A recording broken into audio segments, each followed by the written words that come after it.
السلام علیکم ورحمۃ اللہ وبرکاتہ۔ بسم اللہ الرحمن الرحیم۔ امیر شریعت سید عطا اللہ شاہ بخاری رحمۃ اللہ علیہ۔ دوستو، امیر شریعت سید عطا اللہ شاہ بخاری ایک عالم باعمل، بے باک نہ ڈر اور محبت رسول صلی اللہ علیہ وسلم کی دولت سے مالا مال ایک خوبصورت شخصیت کے مالک تھے۔ شاہ جی بلا شبہ بر صغیر پاک و ہند کے سب سے بڑے خطیب تھے۔ ان کی پوری زندگی تحفظ ختم نبوت میں گزری۔ اس مقدس مشن کے خاطر بقول خود ان کی آدھی زندگی جیل میں اور آدھی ریل میں گزری۔ مولانا قاری محمد حنیف صاحب ملتانی اپنی ایک تقریر میں فرماتے ہیں کہ میں حج کے لیے مکہ مکرمہ گیا۔ میری ملاقات ایک ولی اللہ مولانا خیر محمد صاحب سے ہوئی جو بہاولپور میں رہتے تھے۔ سارا دن اپنے ہاتھوں سے کام کرتے اور شام کو طالب علموں کو حدیث پڑھایا کرتے تھے۔ مولانا خیر محمد صاحب نے فرمایا کہ میں نے خواب میں دیکھا کہ بیت اللہ کا طواف ہو رہا ہے۔ حضرت آدم علیہ السلام طواف کر رہے ہیں، حضرت خلیل اللہ علیہ السلام طواف کر رہے ہیں، حضرت کلیم اللہ علیہ السلام طواف کر رہے ہیں، حضرت ذبیح اللہ، حضرت یعقوب، حضرت یوسف، حضرت ایوب سب موجود ہیں۔ انبیاء کرام علیہم السلام کی ایک بڑی جماعت طواف کر رہی ہے اور پیچھے پیچھے سید عطا اللہ شاہ بخاری بھی چل رہے ہیں۔ مولانا خیر محمد صاحب فرماتے ہیں کہ میں نے پوچھا، شاہ جی یہ مرتبہ کیسے ملا کہ انبیاء کرام علیہم السلام کے ساتھ بیت اللہ کا طواف؟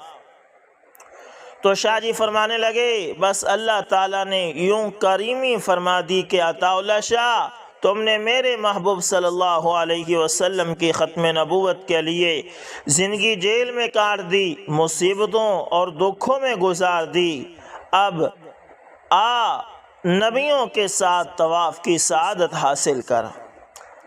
دوستو، حضرت مولانا محمد علی صاحب جلندری فرمایا کرتے تھے کہ وفات کے بعد خواب میں مجھے حضرت سید عطا اللہ شاہ بخاری رحمۃ اللہ تعالی کی زیارت ہوئی۔ میں نے پوچھا، شاہ جی فرمائیے قبر کا معاملہ کیسے رہا؟ شاہ جی نے فرمایا کہ بھائی یہ منزل بہت مشکل ہے۔ آقائے نامدار صلی اللہ علیہ وسلم کی ختم نبوت کے تحفظ کی برکت سے معافی مل گئی۔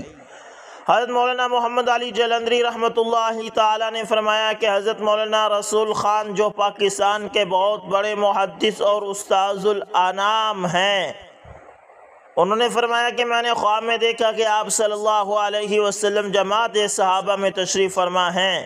حضور پاک صلی اللہ علیہ وسلم کی خدمت میں ایک دستار مبارک لائی گئی۔ آپ صلی اللہ علیہ وسلم نے جناب صدیق اکبر کو حکم دیا کہ اٹھو اور میرے بیٹے عطا اللہ شاہ کے سر پر باندھ دو۔ میں اس سے خوش ہوں کہ اس نے میری ختم نبوت کے لیے بہت سارا کام کیا ہے۔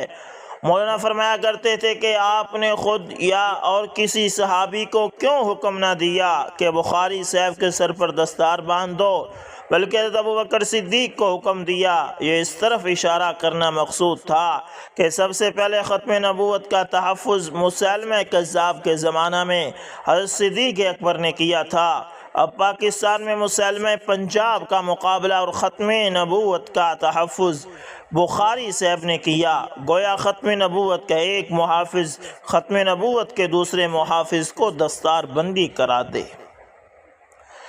قادیانی نبوت کے برگ و بار کو خاکست کرنے والے، انگریز سامراج کے ایوانوں کو متزلزل کرنے والے، سحر خطابت اور عمل پیام سے ایمان کی روشنی پھیلانے والے مرد حق آگاہ حضرت امیر شریعت نے 1950 میں ختم نبوت کی حفاظت کے متعلق تقریر کرتے ہوئے فرمایا تھا کہ ختم نبوت کی حفاظت میرا جزو ایمان ہے۔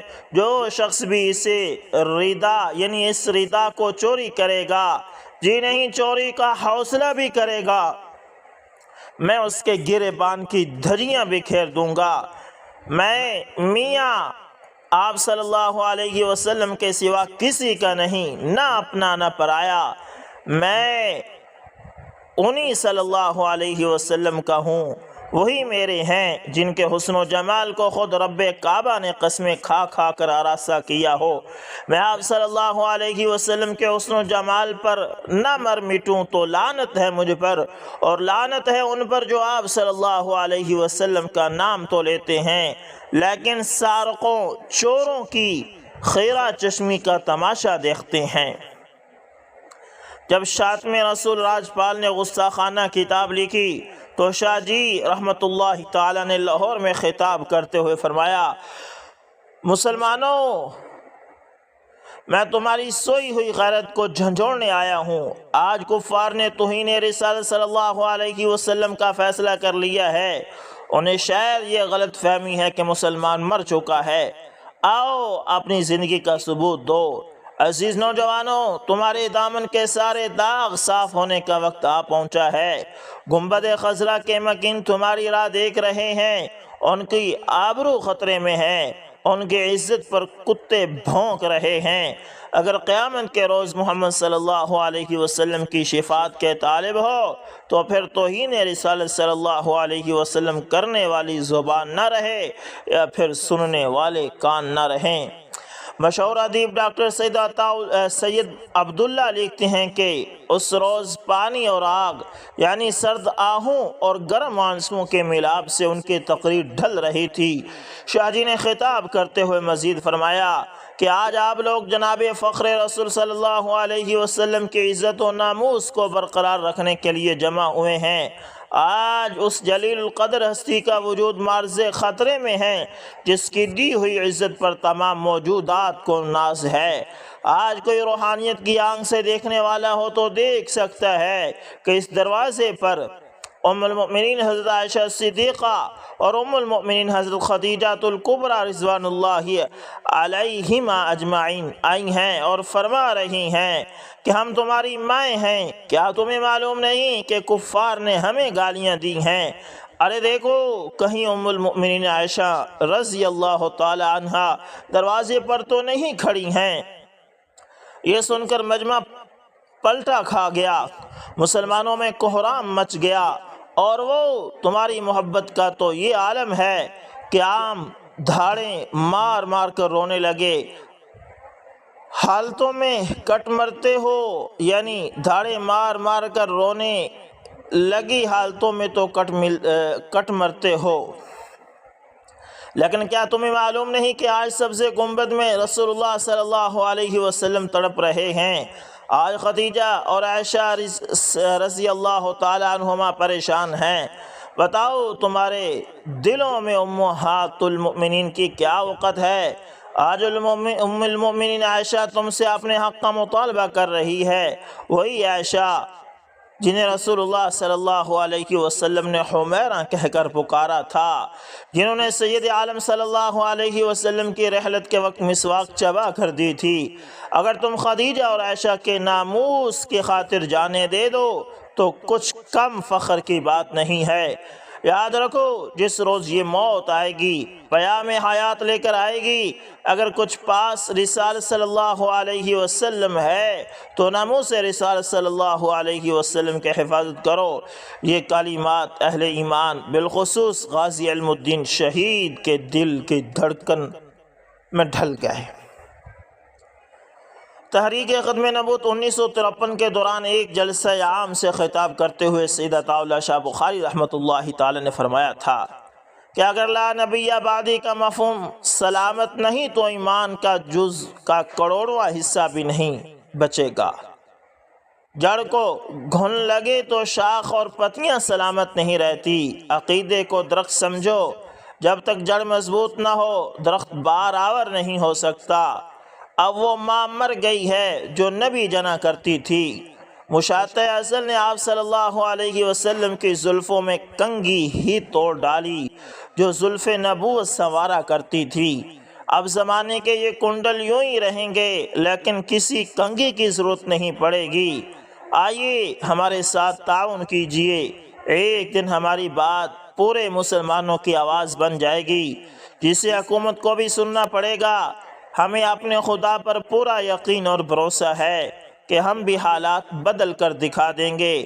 ایک وقت آئے گا کہ جو کچھ آج ہماری زبان پر ہے پورے مسلمانوں کے دلوں کی آواز اور دھڑکن بن جائے گا۔ بس میری مانو، حضور نبی کریم صلی اللہ علیہ وسلم کے دیوانے بن جاؤ، اس معاملے میں عقل کو جواب دے دو کہ یہ عقل کا نہیں، عشق کا معاملہ ہے۔ صحابہ کرام رضوان اللہ علیہم اجمعین بھی صحیح معنوں میں دیوان گان محمد صلی اللہ علیہ وسلم تھے، تبھی پوری دنیا پر چھا گئے۔ مسلمانوں، ختم نبوت کے عقیدے کو یوں سمجھو جیسے یہ ایک مرکزی دائرہ ہے جس کے چاروں طرف توحید، رسالت، قیامت، ملائکہ کا وجود، صحف سماوی کی صداقت، قرآن حکیم کی حقانیت و ابدیت، عالم قبر و برزخ، یوم النشور، یوم الحساب گردش کرتے ہیں۔ اگر یہ اپنی جگہ سے ہل جائیں تو سارا نظام درہم برہم ہو جائے، دین نہیں بچے گا۔ بات سمجھ میں آئی؟ مزید سمجھیے، جس طرح روشنی کے تمام مراتب عالم اسباب میں آفتاب پر ختم ہو جاتے ہیں، اسی طرح نبوت و رسالت کے تمام مراتب اور کمالات کا سلسلہ بھی حضور رسالت صلی اللہ علیہ وسلم کے وجود مسعود پر ختم ہو جاتا ہے۔ آپ کی نبوت و رسالت وہ مہر درخشاں ہیں جس کے طلوع کے بعد اب کسی روشنی کی مطلق ضرورت نہیں رہی، سب روشنیاں اسی نور اعظم صلی اللہ علیہ وسلم میں مدغم ہو گئی ہیں۔ جبھی تو مخبر صادق صلی اللہ علیہ وسلم نے فرمایا تھا کہ اگر آج موسیٰ علیہ السلام اس دنیا میں زندہ ہوتے تو انہیں بھی بجز میری اتباع کے چارہ کار نہ ہوتا، اور حضرت عیسیٰ علیہ السلام جو آخری زمانہ میں تشریف لائیں گے تو نبی کی حیثیت میں نہیں بلکہ ابو بکر و عمر کی طرح امتی اور خلیفہ کی حیثیت سے۔ حکومت کو یاد رکھنا چاہیے کہ جو شخص بھی ختم نبوت کی طرف میلی آنکھ سے دیکھے گا، ہم اس پر قہر الہی اور صدیق اکبر رضی اللہ تعالیٰ عنہ کا انتقام بن کر ٹوٹیں گے۔ ساری باتوں کو چھوڑیے، لاہور والو کوئی ہے؟ اور یہ کہتے ہوئے اپنے سر سے حضرت نے ٹوپی اتار لی اور ٹوپی کو ہوا میں لہراتے ہوئے نہایت ہی جذبات انگیز الفاظ میں فرمایا، جاؤ میری اس ٹوپی کو خواجہ ناظم الدین کے پاس لے جاؤ۔ میری یہ ٹوپی کبھی کسی کے سامنے نہیں جھوکی، اسے خواجہ صاحب کے قدموں پر ڈال دو، اس سے کہو ہم تیرے سیاسی حریف اور رقیب نہیں ہیں، ہم الیکشن نہیں لڑیں گے تو اسے اقتدار نہیں چھینیں گے۔ ہاں جاؤ اور میری ٹوپی اس کے قدموں میں ڈال کر یہ بھی کہو کہ اگر پاکستان کے بیت المال میں کوئی سور ہیں تو عطا اللہ شاہ بخاری تیرے سوروں کا وہ ریوڑ چرانے کے لیے بھی تیار ہے، مگر شرط صرف یہ ہے کہ رسول اللہ صلی اللہ علیہ وسلم فداہ ابی و امی کی ختم نبوت رسالت صلی اللہ علیہ وسلم کی حفاظت کا قانون بنا دے۔ کوئی آقا صلی اللہ علیہ وسلم کی توہین نہ کرے، آپ صلی اللہ علیہ وسلم کی دستار ختم نبوت پر کوئی ہاتھ نہ ڈال سکے۔ شاہ جی بول رہے تھے اور مجمع بے قابو ہو رہا تھا، لوگ دھاڑے مار مار کر رو رہے تھے۔ چشم فلک نے اس جیسا سما بھی کم دیکھا ہوگا، عوام و خاص سب کے سب رو رہے تھے۔ شاہ جی پر خاص وجہ کی سی کیفیت طاری تھی۔ ہم نے ہر دور میں تقدیس رسالت کے لیے وقت کی تیز ہواؤں سے بغاوت کی ہے، توڑ کر سلسلہ رسم سیاست کا فسوں، ایک فقط نام محمد صلی اللہ علیہ وسلم سے محبت کی ہے۔ ہم نے بدلا ہے زمانے میں محبت کا مزاج، ہم نے ہر دل کو نئی راو نوا بخشی ہے، مرحلے بندو سلاسل کے کئی طے کر کے چہرہ دار و رسن کو بھی ضیاء بخشی ہے۔ دنیا میں 4 قیمتی چیزیں محبت کے قابل ہیں دوستو، مال، جان، آبرو اور ایمان۔ لیکن جب جان پر کوئی مصیبت آئے تو مال قربان کرنا چاہیے، اور آبرو پر کوئی آفت آئے تو مال اور جان دونوں کو، اور اگر ایمان پر کوئی ابتلا آئے تو مال، جان، آبرو سب کو قربان کرنا چاہیے، اور اگر ان سب کے قربان کرنے سے ایمان محفوظ رہتا ہے تو یہ سودا سستا ہے۔ ایک موقع پر آپ نے فرمایا مرزائیوں کو میں دعوت فکر دیتا ہوں، وہ غور کریں اور اپنے مدعی نبوت اور اس کے خاندان کی فرنگی نوازی دیکھیں کہ یہ انگریز کا درباری نبی کس طرح ہندوستان میں انگریز افسروں کے دربار میں اپنے اور اپنے باپ دادا کی خدمات کے حوالے سے اس کا قرب حاصل کرنے کے لیے لجاجت، منت و سماجت اور سراپہ حاجت بن کر یقین دہانیاں کرتا ہے۔ ظالم، تم نے اگر نبوت کا دعویٰ کر ہی لیا تھا اور تم اپنے تئیں نبی بن ہی بیٹھے تھے تو کم از کم اس کے نام و منصب کا وقار ہی قائم رکھا ہوتا اور فرنگی کی چوکھٹ پر جو باسائی نہ کرتے، اپنی جبین نیاز کو عدو اللہ فرنگی کی خاک نجس سے آلودہ نہ کرتے۔ اے رؤسا، تو اسے تو یہ بھی نہ ہو سکا، تو اسے تو سابق کذاب و دجال مدعیان نبوت ہی بہتر تھے، جنہوں نے دعوی نبوت کے بعد مسلمان بادشاہوں کے درباروں کی راہ تک نہ دیکھی۔ ان کا بھی ایک وقار تھا، مگر تجھ سا بے اہمیت خطہ ارض پر کوئی دوسرا نہیں۔ تصویر کا ایک رخ تو یہ ہے دوستو کہ مرزا قادیانی میں یہ کمزوریاں اور عیوب تھے۔ حضرت عطا اللہ شاہ بخاری فرماتے ہیں اس کے نقوش میں توازن نہ تھا، قد و قامت میں تناسب نہ تھا، اخلاق کا جنازہ تھا، کردار کی موت تھا، جھوٹ اس کا شیوہ تھا، معاملات کا درست نہ تھا، بات کا پکا نہ تھا، بزدل اور کمزور تھا، مسلک کا ٹوڑی تھا، تقریر و تحریر ایسی کہ پڑھ کر متلی ہونے لگتی تھی۔ لیکن میں آپ سب سے پوچھتا ہوں، اگر اس میں یہ کمزوریاں نہ بھی ہوتی، وہ مجسمہ حسن و جمال ہوتا، قوام تناسب ہوتا، چھاتی 45 انچ ہوتی، کمر ایسی کہ سی آئی کو بھی پتہ نہ چلتا، بہادر بھی ہوتا، مرد میدان بھی ہوتا، کردار کا افطار بھی ہوتا، خاندان کا محتاب بھی ہوتا، شاعری میں فردوسی وقت ہوتا، ابوالفضل اور فیضی اس کا پانی بھرتے، خیام اس کی چاکری کرتا، غالب اس کا وظیفہ خوار ہوتا، انگریز کا شیکسپیئر ہوتا اور اردو کا ابوالکلام ہوتا، پھر نبوت کا دعویٰ کرتا تو کیا ہم اسے نبی مان لیتے؟ میں تو کہتا ہوں کہ خواجہ غریب نواز اجمیری، شیخ سید عبد القادر جیلانی، امام ابو حنیفہ، امام بخاری، امام مالک، امام شافعی، ابن تیمیہ، امام غزالی یا حسن بصری بھی نبوت کا دعویٰ کرتے تو کیا ہم انہیں مان لیتے؟ اگر علی رضی اللہ تعالیٰ عنہ دعویٰ کرتے کہ جسے تلوار حق نے اور بیٹی نبی صلی اللہ علیہ وسلم نے دی، سیدنا ابو بکر صدیق، عمر فاروق اور سیدنا عثمان غنی بھی دعویٰ کرتے تو کیا بخاری انہیں نبی مان لیتا؟ ہرگز نہیں۔ آپ صلی اللہ علیہ وسلم کے بعد کائنات میں کوئی انسان ایسا نہیں جو تخت نبوت پر سج سکے اور تاج امامت و رسالت جس کے سر پر ناز کر سکے، وہ ایک ہی ہے جس کے دم قدم سے کائنات میں نبوت سرفراز ہوئی۔ اللہ اکبر، اللہ اکبر۔ تو دوستو یہ تھے سید عطا اللہ شاہ بخاری، جن کے کچھ واقعات آپ کے ساتھ شیئر کیے ہیں۔ انشاءاللہ ملیں گے کسی اور اچھی سی ویڈیو کے اندر، تب تک کے لیے اللہ حافظ، جزاک